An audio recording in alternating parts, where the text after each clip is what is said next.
Pa. Try natin. Oo nga. Tapos, bibigay na. Kung ano yung pamo, babe. So, hindi talagang prutas yan. Eh, iba naman yung jelly ace na binili niyo. Dapat isa. Yung isa din. Hindi pa, hindi Nasa pa na pure ano. gold. Ang nakita ko lang kasi sa Facebook, ganito na malaki. Tapos binibiga nila. Pag kinain mo yun, di ba, nilulunok lang? Tignan mo. Yak! Parang bulati. Plastic. Tarang. Legit na. Kayong bibili nito, guys. Kaya hindi mo Tandaan ka nyo nang yan. Huwag na kakain. kayong bibili nito. Ganito tatak. Masama sa bata. Kahit Yan, anong ganyan, meron Ano yan? Ewan ko kasi. Plastic Tigas oh. na. Isa pa, sige. Tignan natin ang dalawa. Plastic ba yan?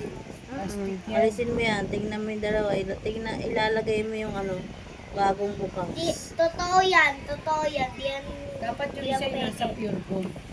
Wala yung cut guys ha. Binibili lang yan sa palengke. Pero yung sa pure gold. Marami jelly. Isa Kahit, pa. kahit anong ibang berries. Try lang natin. Yung ba, yung leaf, lagi ko yung kinakain. Ayaw ka na Okay. lang kumakain dito. Oo, makain din. Makipag-away ka pa sa akin kanina kung saan kain dito. Hindi ko yung kinakain. Hindi na ako nakakain. Ayun talaga. Mayroon Ano yan? talaga. Plastic. Yan. Tapos, tigilan mo na nga. Nalulunok ko. Tapos ilulunok. Pangit. Sophie.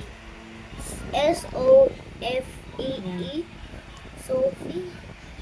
Kapit mo dun. Legit yan guys. Kasi mo na may puti yan. Pusutan mo yan ha. Tapos, Ano ito? pusutan ba?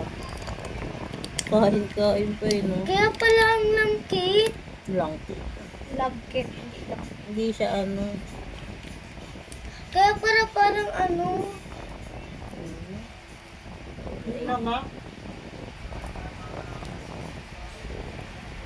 Nahabol pa ni Kate Clinton na eh. Gusto niya tayo na. Sabi ko, huwag mo na try natin. Totoo ba yung nakita sa Facebook? Ayun. Meron pa rin talaga. Meron pa rin. Ano?